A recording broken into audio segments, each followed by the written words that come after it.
Good day, everyone. Thank you for listening to Kyle's Meditation.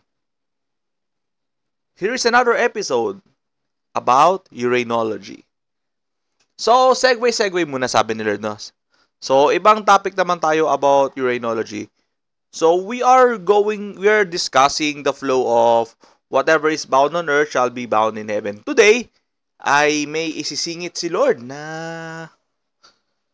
panibago, hindi naman, segue lang. So, ang topic natin is Psalm 160 na precious is in the eyes of the Lord is the death of His saint. Pag-usapan natin yan.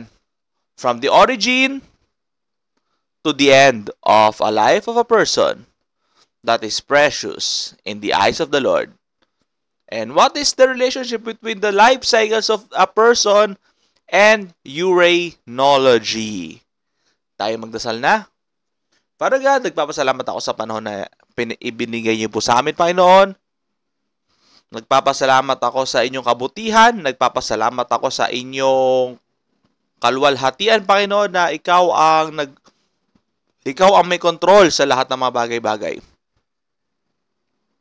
Panginoon, aminin man namin, marami man kami hindi naintindihan, Panginoon. Datapwat, tulungan niyo po kaming magkaroon ng wastong pagkaunawa sa inyong salita upang aming mapagtanto-tanto ang mga bagay na hindi namin maintindihan sa mga nakaraang panahon. Salamat po, Panginoon, sa lahat. Sa pangalan ni Jesus na ating Diyos.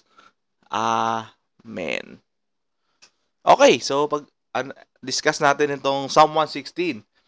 Discuss ko sa inyo, ano ba ang pinagkaiba ng kaluluwa ng tao sa mga hayop? Sabi ni Solomon, ang hayop, pag namatay, ay nawawala ang kaluluwa ng hayop. Sige, singit ko to naman ng bamiles. So, I forgot kung saan sa mga ngaral to or Ecclesiastes na ang hayop, pag namatay, ay nawawala rin ng kaluluwa. That's what the Lord has explained to me. May soul ang hayop because in the animals, you will recognize if they are in pain. It means that there is something that works within their organs. Ganun yun. So, may soul ang hayop. Pero, pakinggan nyo to. Ito ang sabi ng Lord. Once namatay ang hayop, ang kaluluwa niya rin ay nagdi-dissipate. Or, nawawala. Alam nyo kung bakit nawawala ang kaluluwa ng hayop? Ang tao lang ang hindi. Una sa lahat, animals are produced in heaven. Iba ang pagka-produce ng hayop sa langit, iba ang pagka-produce ng hayop sa lupa. May mga kalabaw sa langit, may kalabaw din sa lupa, magkaiba sila. So, ang tanong, paano naman yung mga na-extinct na mga animals? Yan, may mga nawala daw sa record. Do not worry, yung mga extincted animals ay meron din sa langit. Wala lang sa lupa. So, do not worry. All of the animals will be seen in heaven once you passed away. Kung aabot ka sa langit, sabi ni Lord. Pero kung hindi, ibang animals makikita mo doon. Lahat, animals. Pati ugali, animal din. So, lalapain ka, hampas-hampasin ka ng mga animals doon. Akala mo animals, yun pala, mga demonyo na pala. Mukhang hayop kasi sobrang pangit. So, yan. Sabi ni Lord, yung mga Kristiyano yung mga kaibigan, pagdasal nyo na, baka sa impyerno pupunta. Sabi ni Lord, 5% nandun ng mga Christians yung pupunta sa langit. So, sabi ni Lord, ewan ko. Ano bang klaseng Christian ba yun? Sabi nga ni Lord, most of the Christians in the metropolis areas are not from the Lord. Karamihan sa mga simbahan sa mga metropolis, yung mga nasa city area, no, they're not really anointed by the Lord. So, pupuntahan natin ito. So, sabi ni Lord, medyo nababanas na rin siya dyan sa mga baptism, no? So, yung water baptism daw, sabi ni Lord sa akin, importante daw yan. Kaso nga lang daw, yung water baptism, wala nga yung anointing ko. So, magbabaptize sila, wala naman yung anointing ko doon. So, the baptism is pretty much useless. So, yan. Sige, ang tanong kasi ito. Parang magiging ecclesiological, no? Kailan ba dapat binabaptize ang isang tao? Marami, ano pa lang, since childhood daw, dapat binabaptize na raw. Sabi ni Lord, para saan? For what? What is the purpose of baptism of a child? Ano ba ang purpose ng pagde-dedicate kay Lord? Wala namang decision making yung batang yan to serve me. Bakit nyo ibabaptize? May capability na ba yan to know what is right or what is wrong para i-baptize nyo? Yan. Sabi ni Lord sa akin. Okay lang. Pagka dumaan naman sa age of reason, magpapabaptize sa simbahan na wala naman din ng Diyos, so pretty useless din. So, okay, discuss ko bakit sinabi ni Lord na precious is the death of His saint. Precious in the eyes of the Lord are the death of His saints. Alam nyo kasi, ang hayop, nanganganak, may galing sa itlog, dalawa yon. So, ang process kasi ni Lord dyan is, bubuo lang sila ng, yung soul, lalabas na lang yan, pag lumabas na yung hayop. Pag malapit na lumabas yung hayop. Doon lalabas yon. So, pero ang tao kasi, iba. Ang tao, walang duplicate sa langit. Unlike sa lupa, unlike yung mga hayop, may duplicate. Ang tao, walang duplicate sa langit. So, a human is one to one. While the animals are, despite of having a lot of kinds, a lot of different breeds, a lot of different crossbreedings, they are still one species. Kahit sabihin mo ng one species sila, meron pa rin mag-similar. You know what makes a human different? It is not on their skin color, it is not on their race, it is not on their genes. No, it is their capability to do what they want or what they do not want. Yun ang, that what makes human unique. Kasi the animals cannot ask anything to the Lord. All they know is they have to eat, they have to roam around, they have to breed, and if you're a prey, you have to protect yourself from the predator. And after all, you will just die, and your soul will just dissipate. So, sa totoo lang, sabi ni Lord, wala namang prey or predator sa langit because they do not need to eat in the first place. They don't need to eat, they just roam around. Wala namang kaharian ng mga hayop because they haven't done anything for me. They just make me happy by doing what they do, but nothing groundbreaking like the humans can do. Ayan. Yan, diniscuss ko na sa inyo Ang travel ng soul is almost pag lumabas na ang hayop. Pero ang tao iba eh. Iba ang lupit ng Diyos sa tao. Di ba naalala nyo, ang lahat spoken by the word. Ang tao hindi. Kinuha niya sa alabok, hiningahan niya pa. Alam niyo ba kung paano gumawa ang Diyos ng kaluluwa? May idea kayo? Dito niyo makikita kung gaano ka-special ang kaluluwa ng tao. Kaya naman sabi ni Lord, precious is in the eyes of the Lord the death of His saint. As in, sobrang precious talaga. Malalaman nyo kung bakit. So, kung wala namang hayop na pumupunta sa impyerno by nature because their soul just dissipates. Alam ng devil ito. So, kaya nga hinahabol niya tao para may maialay din sila sa mga sarili-sarili nila. Sabi ni Lord, naglolokohan lang din sila sa sarili nila. Sabi daw nila, lalakas daw sila. Hindi. Di naman daw talaga sila totoong lalakas sa dugo ng tao kasi pagka sinupress naman din ng Diyos yung kapangyarihan nila, wala na rin naman silang gagawin, di ba? Pagka kunwari nasa second death na sila, wala na, nakatali na sila dun. Wala nang kapang-kapang na yan si Satan na, ako ang pinuno dito, sabi ni Azazel. Ako ang pinuno dito. Sabi ni Lord, pag nasa impyerno na kayo, wala, nakakadena na lang kayo. Wala nang pinupinuno. So, kahit yung mga demonyo dyan, wala na rin. Sigaw-sigaw na lang kayo. Kahit sabihin nyo bang, I hate you, Lord. Wala nang talab kay Lord yun. Kasi naka-close na nga, naka-bind na kayo. So, wala nang So, yung baka may makakita ng exit daw papunta langit, wala, nakasarado yun. Nakasarado yung portal na yun. Wala na kayong gagawin doon. So, okay. Discuss ko sa inyo kung paano ba lumakbay ang kaluluwa ng tao.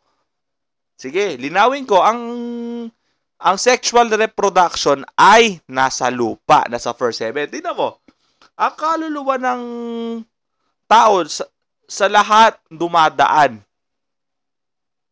Sa first, sa second, sa third heaven. Lahat ng heaven dinadaanan ng kaluluwa. Ngayon, you might be asking, how does the soul travel? How does the soul travel? Kasi ang mga angel, ang mga kaluluwa ng mga hayop, may mga angels na nagdadala. Ang kaluluwa ng tao, hindi. They travel alone. Tingnan niyo yan. Kaya nga, pinagdadasal pa lang pagka nabuntis pa lang, pinagdadasal na yan because when that soul travels alone without the Lord, there is no guidance from the second heaven. Because a soul that is already suppressed by the devil, tingnan nyo. Naku, mahaba palang discussion, Dok. Tingnan nyo gaano ka-precious pag ang, eto, sige, alam nyo ba, madami pala to.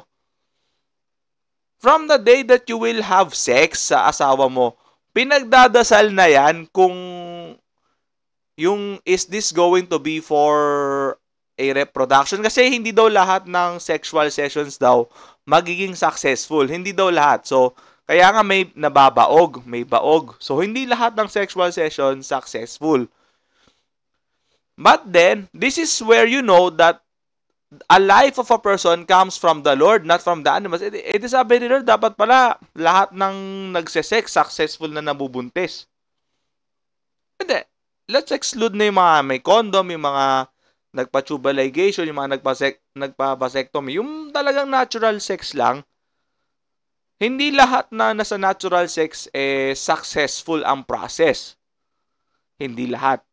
It is because before the sperm and egg cell meet, the soul is the one that will bind them both. Ito yung mali ng mga scientist. Hindi sa pagsasama ng sperm and egg cell na po-produce ang isang baby. No! This is so wrong. Kasi di lahat na lang pala ng... Kasi ilan ba yung kung napanood yung mga YouTube video sabi nila, dami-daming lumalabas na sperm. Yung egg cell, isa, paanong hindi inabutan ng egg cell? See? Sabi nila, paano walang umabot?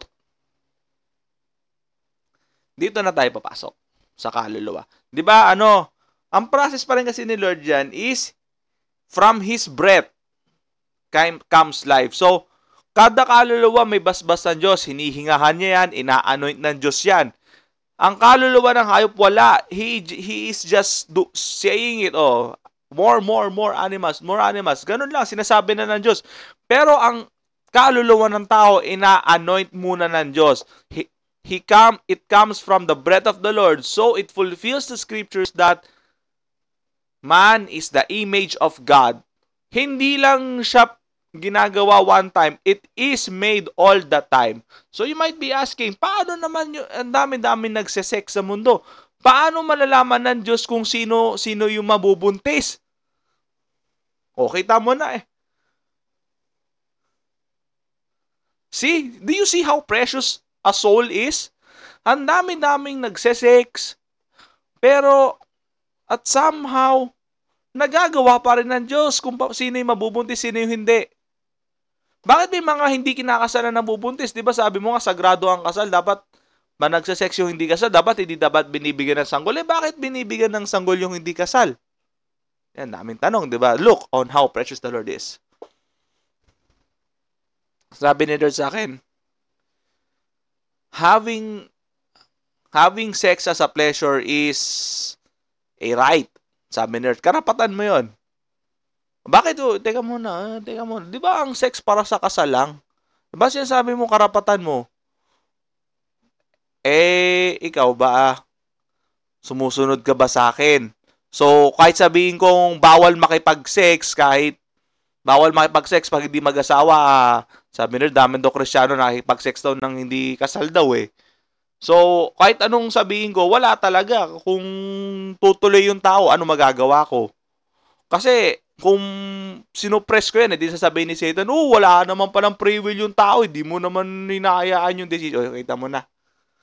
So, right mo yun. Pero, ito ang magkaroon ng baby is the Lord's decision. Bakit? Kaya nga, sabi ni Lord, ayaw na ayaw niya ng abortion kasi hindi nyo ba alam kung gaano kahirap ginagawa ng Lord ng isang kaluluwa? Biruin mo, sa lahat ng creation niya, iisipin niya kung sino ang couple na bibigyan niya ng kaluluwa. Kasi, hindi lahat ng couple, sabi ni Lord, deserve magkaroon ng kaluluwa eh. Ang daming tanong, ano? Kailan ba magbibigay ng kaluluwa? Sige. O sige. Kailan ba magbibigay ng kaluluwa si Lord? Doon sa mag-asawa or sa kung sino man magse-sex? Didiscuss ko sa inyo kung bakit dapat yung kasal lang ang nakikipag-sex. Mamaya malalaman nyo. The soul of a human person will be determined after the sexual intercourse. Hindi during hindi before, it's after the sexual intercourse. Kaya yung mga nababaog, yung baog, pagdasal nyo sa Diyos yun, hindi yun physical problem, it's a spiritual problem. Ano ba yung totoong idea ng pagkabaog? Ang pagkabaog kasi is the dissonance of the sperm and the egg cell. Ito talaga ang totoong idea dyan. So, yung kaluluwa ito didiscuss ko sa inyo. It is sa physical realm, it is the dissonance of the sperm and the egg cell. But the true definition of pagkabaog is when a soul is blocked in the second heaven. Yan ang pagkabaog. Because the Lord provided the soul, but it is blocked by Satan. Kaya nga si Satan, nakakapag-astral. Yung mga false souls, dyan na kinukuha yan. Yung sinasabing kunwari baog, pero sa totoo lang, binablock nila yung kaluluwang ginagawa na Lord. Sa tibo ba si Lord alam yun? Oo naman, alam niya yun. Sino may kasalanan pag baog yung tao? Yung tao mismo. Kasi alam mo ba, ang pagkabaog, nire-renounce. Hindi na dadaan sa sayaw-sayaw sa... May nakita ko, sasayaw ka ro para mawala daw yung pagkabaog. May ganun daw eh. Nakita nyo ba daming sumasayaw Baog pa rin. Kunwari lang yung konti lang nabubuntis doon. Pero sa totoo lang, yung sayaw-sayaw na yun, wala rin yun. Walang talab yun. Sabi, fertility pills daw, may iinumin ka raw para mabuntis. Naku. Wala rin yun. Tsaka yung pampalaglag. Naku. Ayaw din ng Lord dyan. So, yun na nga. Ang totoong pagkabaog ay ang pagharang ng mga demonyo sa kaluluwang pupunta sana doon sa inyo. Alam niyo ba ang isang successful sexual transaction normally minsan hit, minsan miss? Sabi ni Lord, bakit? Bakit hit or miss? Kasi hindi naman alam talaga ng couple kung bakit talaga sila nakikipag-sex. Ito na, sige, pero wala naman tayo sa... Marami ring ni-reveal sa akin about sa mga sexual positions. Pero hindi naman talaga topic ng urinology do. Kasi daw, sabi daw, isang maling sexual position daw is also considered a blockage of the soul. Or kung hindi man naharang, paglabas ng sanggol may depekto, may problema. Maling sexual position, ganun yung implication niya. So, pero saka na natin pag-usapan yung mga sexual positions niya, no? Kung ano yung mga pwede, kung ano yung bawal, at saka kung ano yung wag nyo nang subukan kahit kailan. So, yung talagang kasumpa-sumpa. Meron talagang bawal, may kasumpa-sumpa sa harapan ng Diyos. Nako. Sabi nila, lahat ng kasumpa-sumpa, Kristiyano pa nga gumagawa eh. Kahit mag-asawa, nako. Sabi nila, sabi sa nila, kala mo ba, yung mga pag-ano, yung mga madudumi sa kama? Hindi, yung mga Kristiyano. Kung ano-ano yung ginagawa sa kama, eh di, yung iba magdadasal, Lord, sana yung anak. Tapos yung paglabas may problema, may autism, nako, ADHD, Asperger's, nako. Doon pa lang sa sexual production, doon nang galing yun. Sasabihin nila, hindi, pagkapanganak may kulang. Naku, hindi. Sabi ni Lord, 2024 na, gumising na kayo. Minodify, ano na yon, inalter na ng demonyo yon para pagpanganak, mahirapan kayo. Yan. Diyan pa lang, parang ang dami na nito. O sige. Sige, balik tayo dun sa sinasabi ko na pag nag-conceive na yung after the sexual reproduction, darating na. Hindi man lang magtanong, Lord, kailan ba ako mabubuntis? Lord, kunwari after the sexual production, maging honest ako kay Lord, successful ba? May pumasok bang kaluluwa? Oo, wag na kayong pilosopo. Feeling ko sabi ni Lord, may pumasok bang kaluluwa? Saan papasok? Sabi nila, alangan naman sa bibig. Alangan naman sa tenga pumasok yun. So, hindi. Sa matris din. Sa matris din papasok yung kaluluwa. Kasi sa bibig, wala yun. Yan. Mangyayari sa kay Lord. Sabi ni Lord, 2024 na. Hiya-hiya pa kayo. Yung sapatos mo ngang sabi mo mahal daw pero sa second hand mo lang naman binili. O pagyabang mo pa yung dress mo na mukhang 20,000 pesos pero nung nakita namin sa Shopee parang nasa 500 lang. Ay, pinagyayabang nyo. Samantalang yung magtatanong kay Lord, successful po ba yung aming pagtatalik, Lord? May kaluluwa ba? Naku, hindi tinatanong. Tapos, magsisisihan pa yung mag-couple. Sabi sa Lord, Lord, bakit wala akong anak? Nagtatanong ba kayo kay Lord, successful ba? Tapos, ito yung kasunod, hindi tinatanong, Lord, kung successful ba, may sabit ba, Lord? May sabit ba, Lord, sa kaluluwang pumasok? May nakaharang ba? Ito, yung sa pagka, alam nyo ng kung napahinggan nyo itong video to, kung may harang, anong gagawin pag may harang? Dito na papasok yung correct sexual positions. Maselan si Lord sa sexual positions, pero like I said, it is not really for urinology. Bakit not for you? Ba't ang sex wala sa urinology? Sabi ni Lord, wala naman nagsesex sa langit. Okay, madidistinguish yung babae lalaki, pero wala na silang genital parts. They're just souls. Bakit? Bakit wala nang mga private parts? Di naman sila umiihi doon. Wala namang umiihi sa langit, wala rin namang kumakain. So therefore, yung mga bahay sa langit, walang CR. Yan kasi baka sabihin nyo naman, wala ring shower. Di naman bumabaho yung mga kaluluwa dun eh. O sa impyerno, wag na rin kayo mag-shower.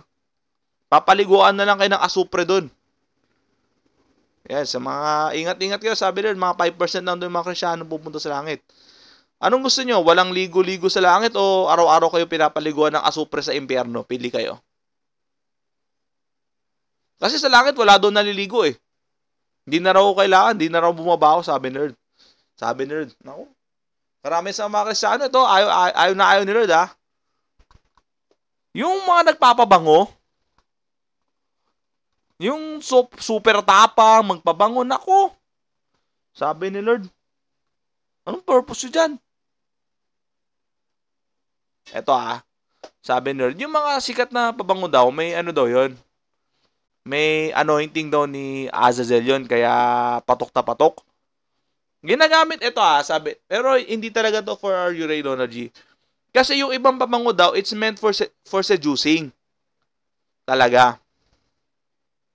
Hindi lang sinasabi in public, pero may mga pabango talaga, it's meant for seducing. Merong mga pabango dedicated for offering to the devil. Kasi sabi ni Lord, ayaw na raw niya ng mga frankincense, yung mga Old Testament. Naku, wala naman yan sa akin. Yung puso naman ng tao ang inaantay ko. Hindi yung kung ano mang i-offer mo. Yan. So, ayan. Punta tayo sa conception. Alam mo ba yung kada trimester importante? Importante kada trimester sa Lord kasi sabi daw, yung unang 3 months daw, yung soul, ini-integrate na niya yung soul sa kung paano mag-work yung kada part ng katawan. Inuunti-unti niya kada trimester, ganito, kada trimester, ganito, kada trimester, ganito.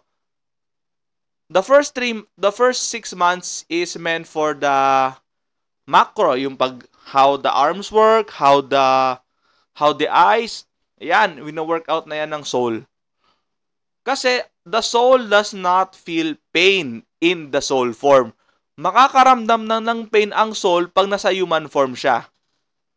The soul does not feel pain on earth, but when it is in hell, iba ang pagpaparusa ng demonyo. Kahit kaluluwa ka na lang, ramdam mo pa rin yung sakit. Iba kasi talaga doon. So, yun lang muna sa ngayon. So, mahaba pa pala to. Hindi ko akalain, pati ako. Marami palang facets to. Sige. Until next time. God bless.